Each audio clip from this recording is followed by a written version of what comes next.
Good afternoon, everybody, and welcome to our webinar this afternoon. We're going to be talking about getting through fixing how the NHS communicates with patients. I'm sure this is a topic very close to the hearts of those of you who've joined us, and I'm very grateful that you're spending some time with us on a Friday afternoon to listen to this discussion that I'm going to have with our panelists. This is the end of our week, Patient Partnership Week. So we've had a number of these sessions as the week's gone on. This is the last one. And we've had some really interesting discussions, and I'm sure this one's going to be no different. So just in terms of the overview of the webinar and what we're planning to do. So it's going to explore why many patients still feel unheard, confused or excluded when communicating with the NHS. And we have a patient with us today who's going to talk to us about that. We're going to examine communications and whether they're truly designed with patients or whether it's just something that's kind of done unto. And the growing imbalance between digital efficiency and meaningful human interaction, which is so important for many sections of our population. So the panelists, hopefully guided by me, are going to consider the importance of trust, transparency and accessibility, and reflect on what good communication actually looks like from a patient perspective. So I'm going to be chairing the panel this afternoon. My name is Thallon, as you will be able to see, and I am chair of the Board of Trustees for the Patients Association. I've worked in the NHS all of my career, and so have a long history of working in the service, having trained as a nurse originally, and so bringing that kind of healthcare perspective to this as well. Please feel free to say hello to each other in the chat. Introduce yourselves to each other and say who you are and what your interest is. And we're just going to have a look at these housekeeping points before I then introduce the panel or ask the panel to introduce themselves. We're going to record the webinar and it will be on our website. It might not be on there for a week or so, but please feel free to check back and then recommend that other interested parties have a look at it, because hopefully it will be of interest to a wider group than those of you who've been able to join us today. Use the Q&A to ask questions. We can't facilitate questions particularly as we go along, or except raised hands, I'm afraid. But if you put your questions in the Q&A, we'll be looking at themes, and if there's time, we'll include those afterwards. We did receive quite a lot of feedback before this, and there are some themes around that which we've tried to include in the kind of the guide to the discussion that we're going to have. So, but please don't let that put you off asking other questions, because if there's room for us to bring them in, we will. The closed caption function has been enabled. Please don't take photographs or screenshots of the speakers, and please don't disclose anything personal or ask personal questions in the chat. If you're attending in a professional media or journalism capacity, please say hello in the chat. You're very welcome. We're glad you're here, but please just let us know that you're here, because it's helpful for us to know. And please don't use AI tools such as note takers during this session. So that's the do's and don'ts out of the way. I'd like to go to each of our speakers in turn now, if I may, and ask them just to introduce themselves. So firstly, Dorina. Good afternoon, everyone. My name is Dorina Poenaru. Today, thank you for inviting me to be part of this important discussion. Today, I'm speaking not only as a Romanian patient living in the UK for the past 25 years, but also on behalf of the members of the Romanian community who regularly share their experience with us. The NHS provides excellent healthcare, and we are grateful for the dedication of its staff. However, for many Romanian patients, the biggest challenge is not always accessing healthcare, it is understanding it. Many people arriving in the UK without knowing how the NHS works. They don't know when to contact their GP, how to access specialist service, or what their rights are as a patient. When information is only available in English and written in complex medical language, people can feel confused, anxious, and excluded. Digital services have made many things faster and more convenient, but they have also created new barriers. Booking appointments online, completing digital form, or using the NHS app can be difficult for people with limited English, low digital skills, or older patients who are simply not confident using technology. Communication is about much more than sending information. It's about making sure people understand what is happening, feel comfortable asking questions, and are involved in decisions about their own care. Trust is also essential. Many Romanian patients come from healthcare systems that are very different from the NHS. Some are hesitant to ask questions about their worry, about being judged, or taking up too much of a doctor time. Others may avoid seeking help with their condition because it's a serious condition. They don't know where to go. Good communication means speaking in plain language, providing information in a community language, where possible, of course, using interpreter efficiently, and working with trusted community organizations that can help bridge the gap between patient and healthcare services. When patients understand their care, they are more confident, they make better decisions, and they are more likely to engage with treatment. This benefits not only the patient, but also the NHS. My message today is simple. Communication should not just be delivered to patient. It should be designated with patient, designed with patient.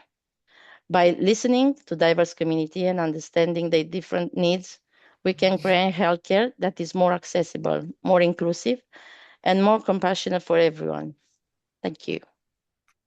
Thanks, Dorina. That's a really good introduction. Thank you. Shahnaz. Hello, everybody. My name's Shahnaz Aziz, and I work for an organisation called Health Innovation East Midlands. You may not have heard about that, but essentially, Health Innovation Networks were set up about 10 years ago, and there are 15 up and down the country. So there are 2 in the Midlands area, several up north, and several down south, and 15 in total. Health Innovation Networks are basically the innovation arm of the NHS. They're funded by the NHS.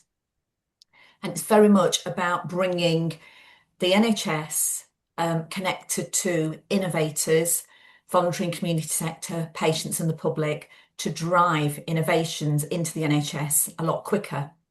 So an innovation could be anything from digital technology, and some of you may increasingly be seeing that, to how artificial intelligence is informing healthcare, but also it could be transforming service pathways. It could be mental health pathways or stroke pathways or cancer pathways.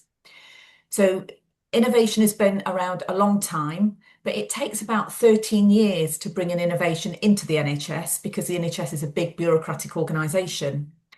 So that's why the Health Innovation Networks were set up to be these fleet of foot organisations to bring together proven innovations. So they've got to be proven and safe into the NHS a lot quicker. So we basically bring everybody together in order to make that happen. Now, within all of that, the voice of patients, citizens is very, very key. If we're driving innovations that patients and the community don't want or they can't access because there's all sorts of barriers, things like digital exclusion, digital poverty, or it's an innovation that may have worked up north, but it doesn't work in my area because there's no buy-in or the community is very different, then the public will vote with their feet and these innovations won't land. So the centrality of communication and involving the public to actually support any innovations that are going to be implemented locally is very key. And also to address health inequalities, otherwise we will leave people by the wayside if we don't actually engage people who may have particular barriers. So I'm hoping that the questions today will elicit some of those and we get an opportunity to discuss those a little bit later. That's it from me. Thanks very much, Shahnaz. Who's next on my list? Katie. Thank you. Good afternoon, everyone. I'm Katie Pembroke-Thompson. I'm a policy advisor at the King's Fund, which is an independent charity working to improve people's health. At the King's Fund, we've been looking at the issue of NHS admin, which is how we refer to how the NHS communicates with patients about things like appointments and test results for a few years now. And then more recently in 2024, we started working with Ipsos, Healthwatch England and National Voices on some polling to better understand people's experiences of NHS admin. And we worked with the same organisations again at the end of last year to do the same polling again, so we could start to track any trends in people's experiences over time. Our most recent polling found that 2/3 of patients and carers who used NHS services in the last 12 months experienced at least one administrative problem. And this is the same as when the polling was done the previous year. So although the number of people experiencing admin issues hasn't changed over the course of that year, what has shifted is wider public awareness. So admin issues are increasingly recognised by people as a frequent and persistent problem in the NHS. For example, in our 2025 polling, 43% of people said the NHS is good at communicating with patients about things like appointments and test results, down from 52% in 2024. As well as seeing how common admin issues are, our polling also looked at the impacts on people when they experience poor admin. The most common impacts are making people think that either NHS money, their own time, or NHS staff time are being wasted. But we were also really concerned to see that over 40% of people said that their poor experience of admin made them give up on seeking care or treatment on that occasion. And a similar proportion, so also around 40%, said it made them less likely to seek care in the future. From our polling, we've learned that NHS admin is still being overlooked and people's experiences of it aren't improving yet. And there are some really serious impacts of poor admin, like it putting people off seeking care. So poor admin isn't just annoying, it has some really serious impacts as well.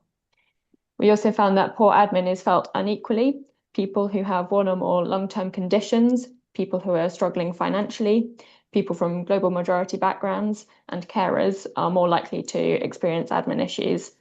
And so poor admin is exacerbating health inequalities. Our polling over the 2 years also tells us that experience hasn't changed, but perceptions are getting worse. And this underlines the fact that perceptions are determined by more than just our own experience, but also that the awareness of NHS admin issues is therefore growing. We think, therefore, that it's really important that the government and healthcare leaders need to act to improve people's experiences of NHS admin. So alongside our write-up of our polling results, we've published a set of 10 actions for government and NHS leaders to take to improve admin.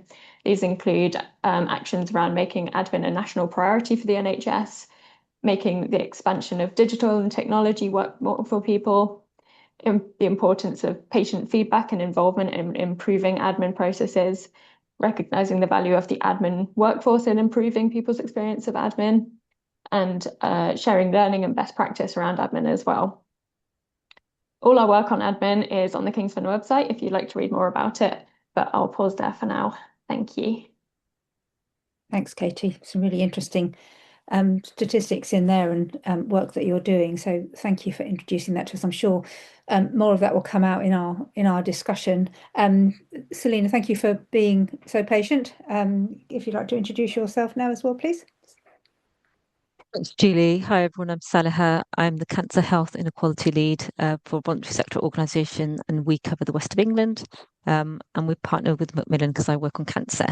And the work is around better engagement and support for global majority groups. So I work across communities, primary care, cancer pathways, and I'm involved in research around global majority patients and their experience. So I think for me, today's conversation is about experience and communication in that. And for me, communication is also about information. It's about how we build trust, safety, and relationships. And recognizing that when it doesn't land well, it isn't just a small inconvenience, it shapes whether people feel believed, whether they understand their care, and whether the NHS is a place that sees and values them. So across the communities where I work, we see a mixed picture. There are some incredibly brilliant clinicians who really listen deeply, check understanding, and really are constantly looking at the information they share and the cultural context that it kind of lands in. But we also know that there are families who feel they're getting generic information, they feel rushed. A lot of that is shaped by assumptions, and those assumptions fall hardest on those who are racially minoritized, digitally excluded, or living in socio-economic inequality. And I know the Patients and Carers own survey said that around 1 in a third of patients feel they're not as well kept informed about their care. I know Shanaz mentioned digital inclusion. I think it's really important for us around when those things start layering up. So if you're kind of from a minority community, from a socioeconomic background, if you're a resident who's not digitally confident, those layers of inequality start building up. And if you have lots of different apps and things to go to, there are conflicting messages there. I just quickly want to give an example of sometimes when communication breaks down. So we had a lady and she needed surgery, and as part of that surgery, she would have to have a stoma bag. Her biggest worry was that she wouldn't be able to pray, because when you have a stoma outside your body, she said that that felt unclean and she wouldn't be able to pray, and she refused treatment from the hospital because she said that her faith wouldn't allow it. The clinicians didn't probe deeper and they didn't check. That's something which is so easily resolved. We could have got some religious guidance would have said that she's absolutely okay to have a stoma and pray, but because the system doesn't understand the need, it means that she's not able to access the care. So for me, I think communication is about kind of being curious in that, being compassionate, and building confidence rather than eroding it, and trying to kind of narrow that inequality as much as possible. Thank you, Julie. Thanks very much, Celia. It's interesting, isn't it? I mean, even just in the little discussion we've had already, or the feedback we've had already, there's such a rich background of different needs and considerations, and just when you say communication, you think, okay, we just need to talk to people properly and tell them, what's going on and what they need. But it's so much broader than that, so much bigger. And my experiences have been mainly with elderly people, and just getting the messages right for people who have English as their first language and they're familiar with the NHS and how things work, and it doesn't necessarily land for them either. So this is so important in terms of getting it right for such a broad range of needs. So thank you very much for that. We're going to kick off with a quick poll for everybody, if you'll indulge us, because I think it's helpful just to understand our starting point. So that's going to come up on the screen now. And if I can ask you all to quickly vote for where you think NHS communication currently sits, and then as soon as that's been included, we can have a look at where you think we are currently. We're not allowed to vote, apparently, panelists, so we'll just wait for members of the audience to do that for us. And while they're all doing that, I just wanted to express our thanks on behalf of the Patients Association to Abbott, who have sponsored our webinar today and enabled us to put this on. So thank you very much to them for their generosity in supporting our webinar. Okay, so mostly well, didn't do too badly. That's a third, but we've got just slightly over half saying inconsistently, and it varies a lot. And I think that probably chimes. I mean, I think in my experience is that some areas are better than others, and actually it's not always wrong, but it consistently and regularly is enough for many people to be worried and not to be able to trust what's going on. Just very quickly, I was with a colleague earlier in the week who had been referred to 2 different hospitals, same condition, 2 different hospitals for different sets of investigations. In the space of 2 hours, he got 8 text messages. None of them told him where he had to go. So he knew that he had 2 different appointments in 2 different places for different specialties, but no idea where he was going for any of them. And some of the text messages were contradictory. It's just madness. And then, of course, the stress and anxiety that causes you when you're already feeling, sensitive and vulnerable and what have you, because you think you've got something wrong with you. That's really tough. So let's move on then to our discussion. And Dorina, I want to come to you first, please, as our patient representative on the panel today. And if you could just give your experience of communicating with healthcare professionals. I know you gave us a really good introduction to your community, what it was like, but just something a bit more personal for you about, your journey and your appointments, and generally, do you think patients are communicated well? Yeah, for my perspective, communication is one of the biggest challenge for myself, and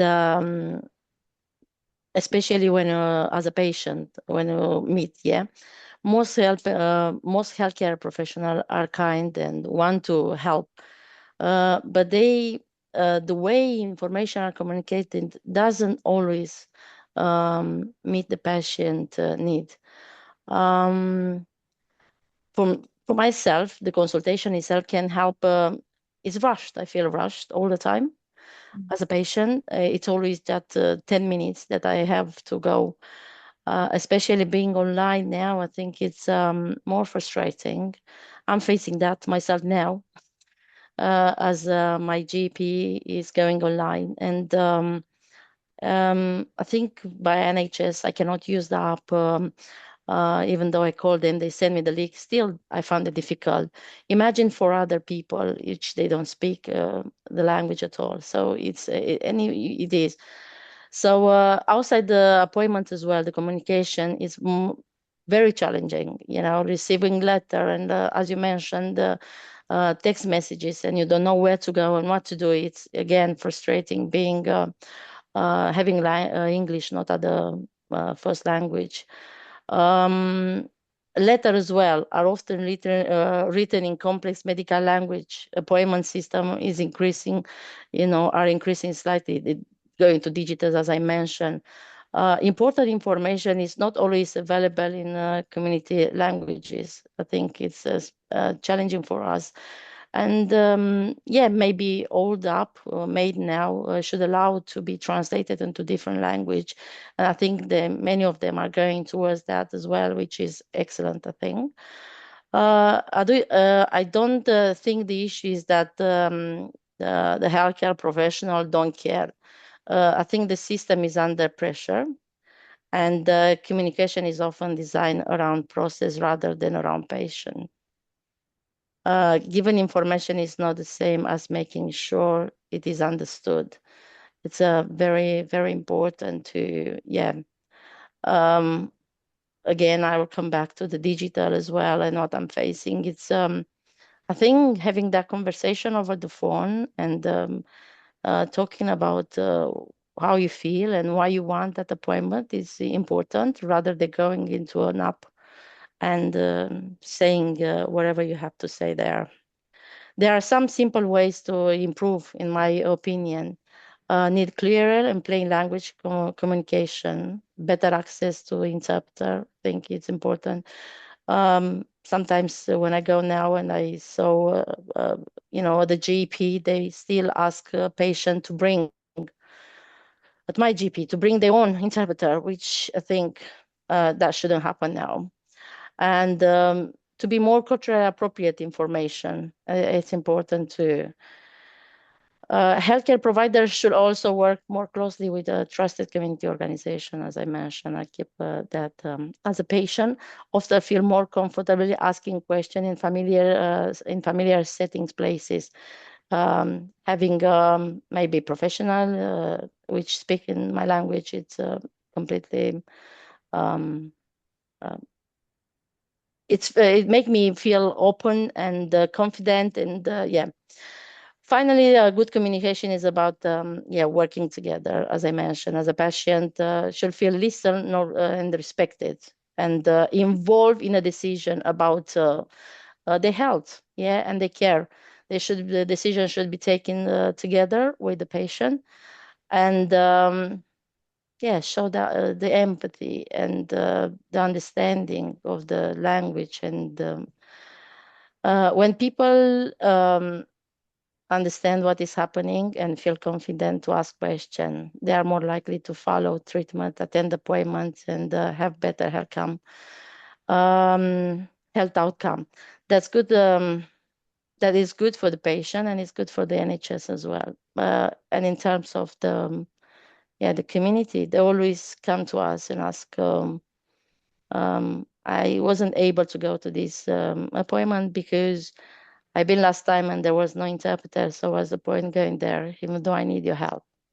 So we call on their behalf. So yeah, that's my view. Sorry. Thank you. That's lovely. Thank you. You mentioned when you were talking about the apps and digital and actually being able to speak to a person, and I think that's really important, and it's one of the three core pillars, isn't it, of the 10-year plan, which is the move from analog to digital. I wondered, Shahnaz, if you could just talk to us a little bit about how we make sure that our communications are actually tailored to the needs of the patients, not just, you know, a kind of like a global, we're just going to do it this way now, because that just doesn't work for everybody. And I just wonder what your thoughts were around that. No, that's an important point, isn't it? We kind of hear this analog to digital, but what does it actually mean? It's in the 10-year plan. West Streeting keeps going on about it.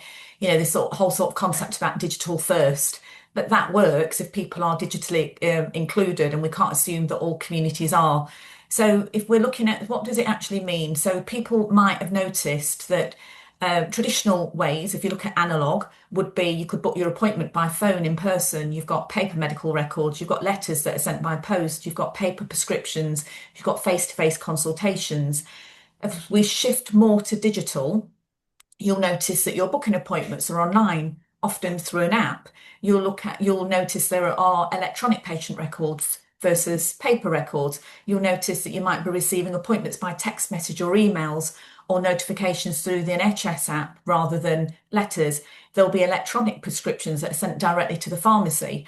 You'll find that you're offered now video or telephone consultations rather than face-to-face consultations. And this is all very good. It's kind of helping quite a lot. It's helping efficiencies. It's helping people access care. But we could also widen inequalities if we're not involving communities and if we're not actually delivering those interventions in a person-centred way, and we're addressing equity and choice. So how do we make sure we can do that? The only way that we're going to do it is if we're kind of co-designing these services with patients and communities. And quite often that doesn't happen. So, you know, there's this need to sort of like implement digital very, very quickly, or it's something that's happened in some part of the country and we kind of parachute it into another part of the country. We've not actually had time to sort of engage the communities to sort of consider some of those barriers, which might be digital skills, access to digital, if you don't speak English as a first language, if you've got impairments, you know, elderly people who don't have access to digital or know how to use it, those sort of things. The second point is around understanding population need. So we can only know how to implement this if we understand what our population health are, you know, through patient surveys, engaging with communities to actually really identify those barriers and how we can tailor our interventions accordingly. I think the third thing is about offering multiple access routes. West Streeting keeps talking about digital first, but I think we need to look at digital as a way of enhancing care that humans deliver. So it should be to enhance and not to replace existing services. Patients should be able to choose a channel that best fits their needs. Sally, I was talking earlier about trust, and that's a real thing for people. They need to be able to trust where their health information is coming from. The other fourth element is about ensuring accessibility. Digital platforms should meet the required accessibility standards about using plain English, offering interpreting services or translation, and being compatible with assistive technology. And finally, supporting digital confidence.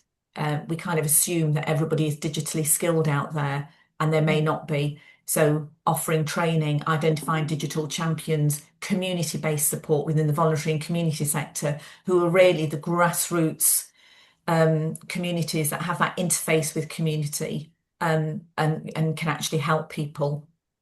And also just finally, to ensure that our non-digital patients remain included. So maintaining that non-digital alternative, such as telephone booking, paper correspondence, in-person appointment where it's appropriate, avoid making digital access the only route to care and creating barriers. As I've said, working with the voluntary and community sector, making sure that we've got reasonable adjustments in place and just regular monitoring and checking to see whether it really does work or whether we're losing people.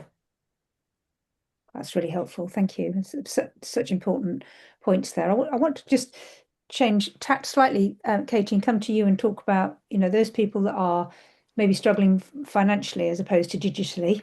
And I know that there's been a King's Fund report fairly recently around the impact of people who have financial concerns and their ability to access services. And I just wondered what the connection was from in the research that you did around financially struggling people and their access. Yeah, so the finding about people who are struggling financially and how and their experience of like how the NHS communicates with them was one of the findings from our recent polling. This was something that was quite concerning to us, as was our finding that people from global majority backgrounds were also more likely to say that their experience of admin, if it was negative, made them more likely to give up seeking care. So we know there are various kind of health inequalities elements to kind of poor communication, poor administration in the NHS, which is really concerning. In terms of kind of how this might affect these underrepresented groups more negatively, our polling kind of doesn't go into kind of any outcomes or any drivers of these things, but we had some patient stories from National Voices and Health Watch, which give an indication of how poor admin can affect individuals. And so, for example, we heard about a story of a patient who'd been waiting a long time for an appointment. They finally got this appointment and took time off work for it, as did their partner.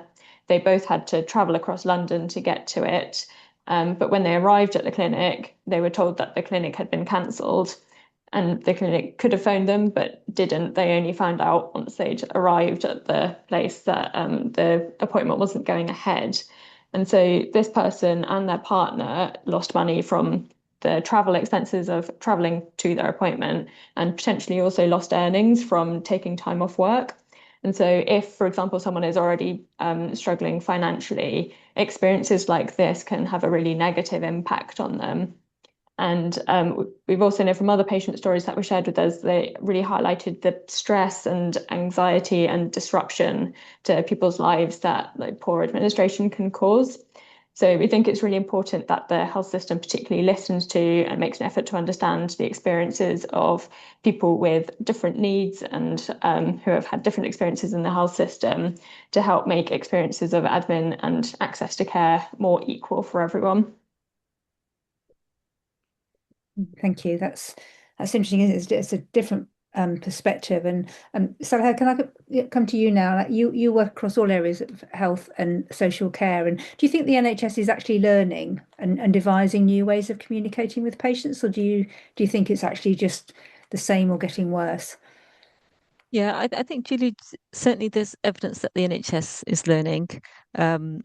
I think the word uneven springs to mind. I think that learning is very uneven, and actually that poll that you just did suggests that practice is uneven and there's gaps within that.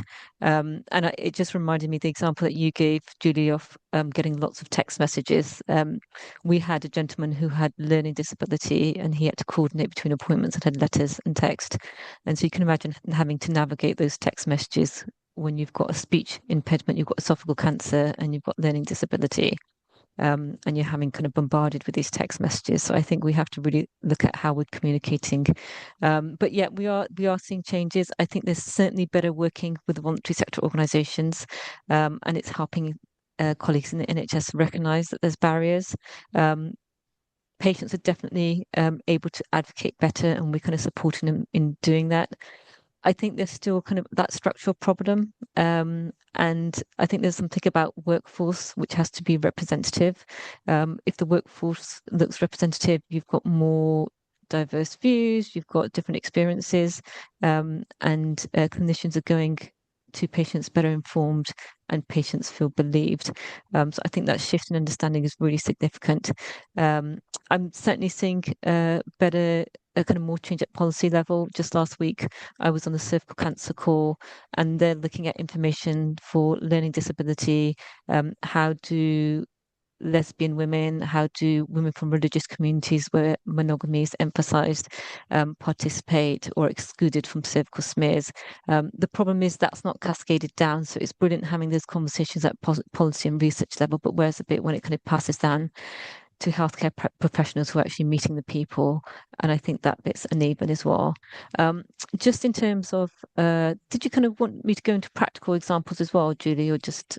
Yeah, no, I think it would be, and if you Yeah. can just give us an idea of where you think health professionals can actually do something different, or or just so if you've got some practical examples, but then some suggestions about how it could have been dealt with differently, that would be really helpful. Yeah, absolutely. So I think some of the things it's probably, as I said, you want to make sure that you're kind of culturally more understanding. You've got a bit more understanding of people's lived experience and language. There's something about validating concerns. A lot of people say to us that our kind of concerns are just ignored. And when you have that gut feeling that something's wrong, you want that to be validated at the very least. There's also something about just checking that everyone who's leaving hospital has written summaries. That's really common with us, and people only retain about 20% of verbal information, so making sure that you have written information. One of the biggest things that we do in the voluntary sector when we do employment is we check for facilitation skills. That's the most common skill that we check for when we employ people. And I think that's a really key skill that healthcare practitioners need. So I think really interesting on how you kind of recruit. Completely understand that actually the system has its flaws. There's a turnover of staff, there's constant reorganization, and there's kind of knowledge loss in the system. But how can the health system also build consistency in learning kind of within that? We do a lot of plain Englishing. Just put something, I think the average reading age is 10 to 12. So we put everything in plain English, and as much as possible put things in video rather than written format for people who can't read in their first language. And then I think the big thing is, and I mentioned it earlier, working with the voluntary sector, but I think more importantly, why not employ those people from the voluntary sector so that you can mainstream that skill rather than constantly going outside your system to appreciate the skills that people bring.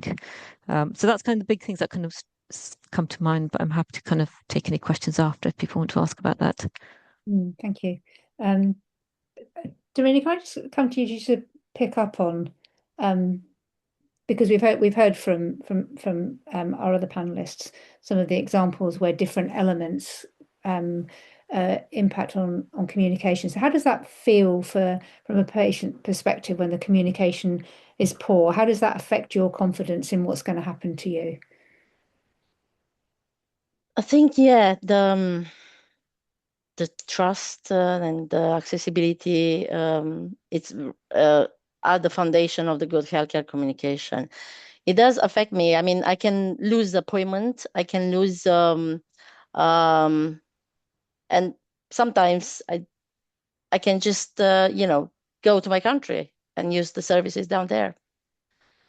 So I think many of our people are doing it. So yeah, I think from many Romanian patients, trust isn't automatic yet. Some come from different care system, healthcare system, so they had very different experience, and so they may be reluctant, and they sometimes don't ask questions. So it's like myself as well. I think it's important to be transparent, and as a patient, need clear explanation about my condition, about my treatment, and all the options available. And and how decisions are made, I think should be communicated to me when, especially when people, sometimes I do ask the question two times because it's not clear, or yeah, we don't encourage our clients to do the same. And we also encourage the patient, and I do myself. I do write it down, everything what I have to go when I go to the GP, and make sure that yeah, I have a good explanation. So I think yeah, everyone should do that, and we should work together in order to encourage the community to do the same thing.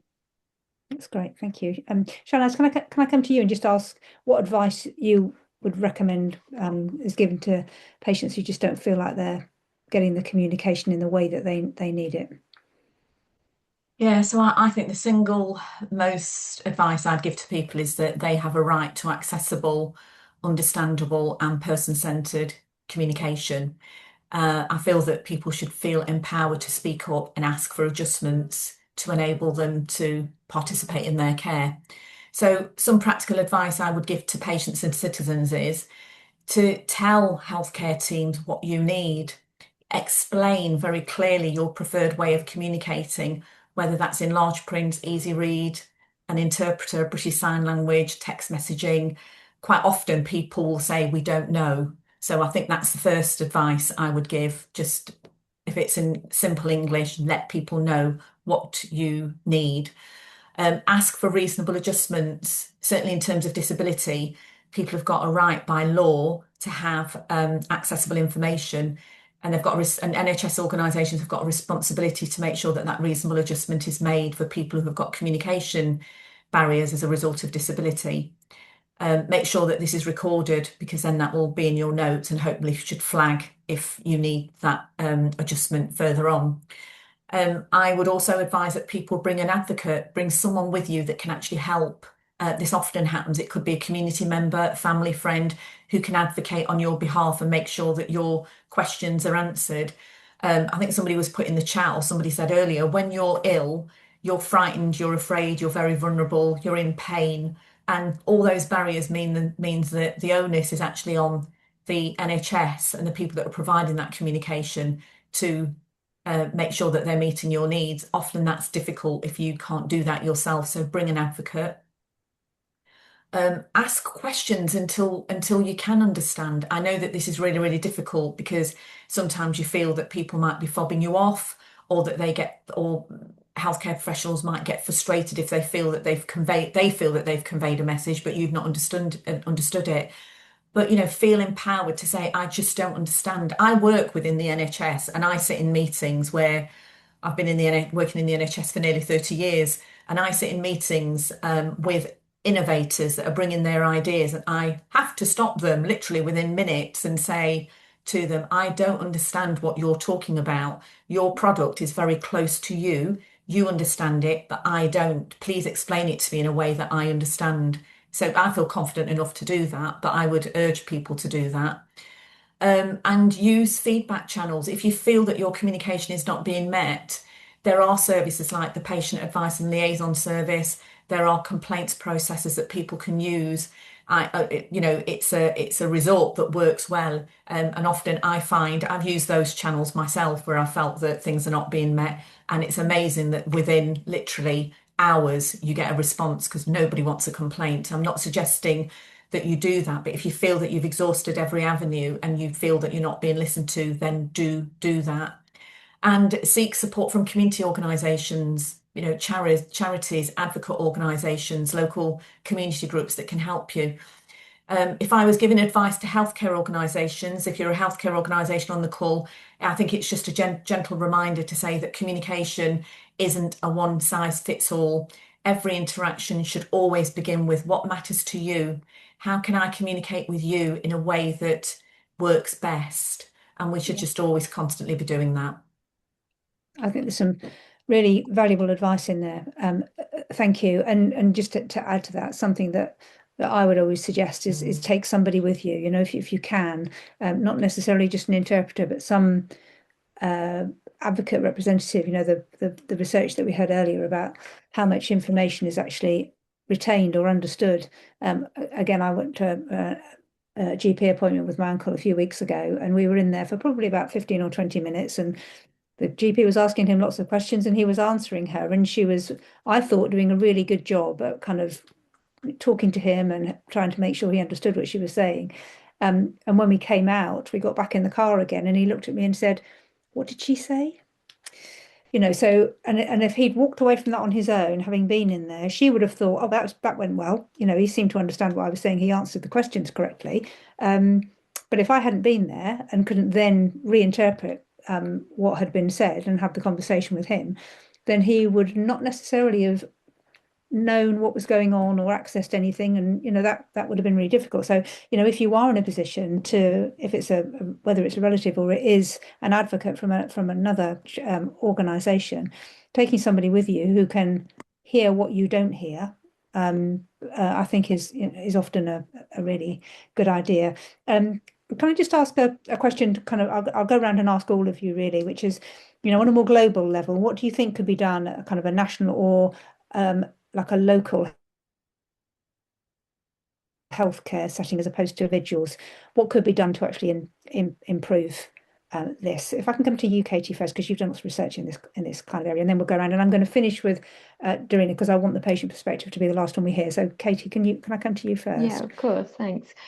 So at the moment, I think we know that there's a lot of different routes that people can be contacted by the NHS at the moment, and including quite a lot of different digital routes. So there are different apps and different platforms that pop up within the NHS app, for example, and a lot of this is really confusing. We think the NHS app holds quite a lot of promise in being able to kind of streamline this confusion a bit, these different routes a bit. And there's also a lot of benefits to be had around accessibility with things like screen readers and translation kind of built in. But as with kind of any digital change, it's really important that it considers everyone who uses the NHS, and that support is available to people to make sure they understand the changes as they happen, how it will affect them, what it means for individuals, and to make sure that they're supported to navigate the new system earlier if they need any support with that. I think more broadly, I think and NHS organisations really need to kind of ask themselves how well they understand how NHS admin and communications are working for the patients that they serve from a patient perspective. So they need to understand the full range of the needs of the different people they serve and work with them to develop processes. And for this kind of, there needs to be a continuous feedback loop. So organisations are always listening to patients, working with them to make changes and improvements, and then testing again to see how those improvements have landed and if they're working. And I think it's this kind of, the partnership piece is really important, I think, in making these improvements. Okay, that's great. Thank you. Sally, how can I come to you? Yeah, two spring to mind, Julie. I think one of them is probably quite a big one to solve, but I think the NHS probably needs to improve its internal communication, and something about its systems being unjoined up, and people not having kind of repeat information and different forms. So I think there's something about, if you do your communication internally better, the patient will have a better experience. And I think the other one I did mention, working in community, every space I've ever worked, we really embed facilitation skills. And that's kind of, when you're working with people, it's listening, it's checking what you've heard, repeating. And I think I can't kind of emphasize that enough, because I think it's so important how you engage people and build that kind of trust with people. I think the biggest asset of the NHS is the workforce, and that's probably the biggest space that you can build trust. So I really think that front-facing element can really change. Thank you. Shanaz? Yeah, I just wanted to reiterate that thing about sort of communication from the centre, because I think the community get very, very confused when there's different messaging going out, and sometimes it's kind of contradictory. And I'd sort of like to use Martha's Rule as an example of a programme that's kind of being launched nationally across the country. And so Martha's Rule is around a patient in a hospital setting whose condition is deteriorating, and those patients and their families often don't feel that the ward are listening when concerns are being raised. So the whole idea of Martha's Rule, who was a young 13-year-old girl who unfortunately died because her healthcare needs were not being met. Martha's Rule is about being able to escalate your concerns and actually get a second opinion from a critical health team. But the importance of actually getting that communication out to the public in a way that it doesn't matter whether you live in Nottingham or Leicester or down London or in Newcastle, that message about what patients need to do just needs to resonate. So I think just that communication centrally is quite key. Okay, that's great, thank you. And Davina, can I come to you? And if you had the new health secretary in front of you, or the chief executive of your local hospital trust, or head of your GP practice, what would you want to say to them about what could be improved, or how they could make it better? Yeah, I think that yes, the trust and transparency and accessibility are the foundation of a good healthcare. I think communication. Without them, many people simply won't engage with service, especially for those already facing barriers without having the language. For many Romanian, the patient trust isn't automatic. Some come from healthcare system where they had a very different experience, so they may be reluctant to ask questions or even seek help. Others worry that they won't be understood because of the language or cultural difference. Building trust starts with listening, showing maybe respect and making patients feel that their concern matter. Maybe transparency is equally important as well. Patient need clear explanation about the condition, the treatment option, and what will happen next. Why decision has been made and how they've been. Accessibility is about much more than physical access to services. It means making information easy to understand, providing interpreters when needed, using plain language instead of medical jargons, and recognizing that not everyone can navigate digital system confidentially. From my experience working with the Romanian community, many people don't avoid healthcare because they don't care about their health. They avoid it because they are unsure, they do not get what they want, and that they are confused or afraid of getting something wrong. Thank you. Thank you. One area we haven't really talked about, my day job is working for one of the ambulance trusts, and communicating with patients and engaging them in their care and the decisions that are made about them is difficult when you're acting in seconds rather than even minutes or days or weeks, like you might be if there's some kind of planned communication. There's plenty of time for it to go awry, for it to not go correctly. But communicating with people in an emergency situation is even more challenging. And I don't think we probably spend enough time thinking about, because you're almost certainly going to be at your most vulnerable, your most anxious, your most distressed state if you're having to dial 999 for any reason. And so that's a particular area of concern, and something that that we talk about at the Ambulance Trust, about how we can manage the kind of balance between having a person who can be empathetic and supportive and talking to somebody on the phone, but how we can then do that quickly in order to get the right help to them as quickly as we can, and how far that could be digitized or otherwise. Can I just ask you all a little bit about the NHS app, because we have talked about that a little bit, and that can be a bit of a mixed bag. I mean, I've got it on my phone and I can use it, and I go in, and every time it comes up with a warning saying there might be some sensitive information in here, which may or may not prepare me for there ever being sensitive information in there. And so far, thankfully, there hasn't been particularly. But I think that's a bit of a mixed blessing for people too. So not everybody can access it, but even those who can might find it difficult to navigate, or might struggle to be receiving information through that medium if it's not great or they can't understand what's being said. So, Katie, I don't know whether the King's Fund has done any work on this, have they, on the NHS app and how it's used? So not just specifically on the NHS app, but the kind of digital aspect is something we considered quite a lot in our recommendations about things for like how NHS admin can be improved.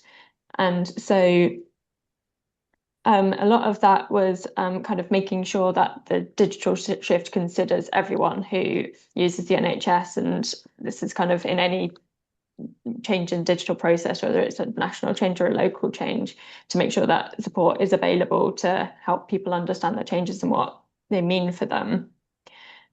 There's also a big part, I think, about making sure that the pathways remain really straightforward and just easy to navigate for people, using kind of just making it as simple and straightforward as possible.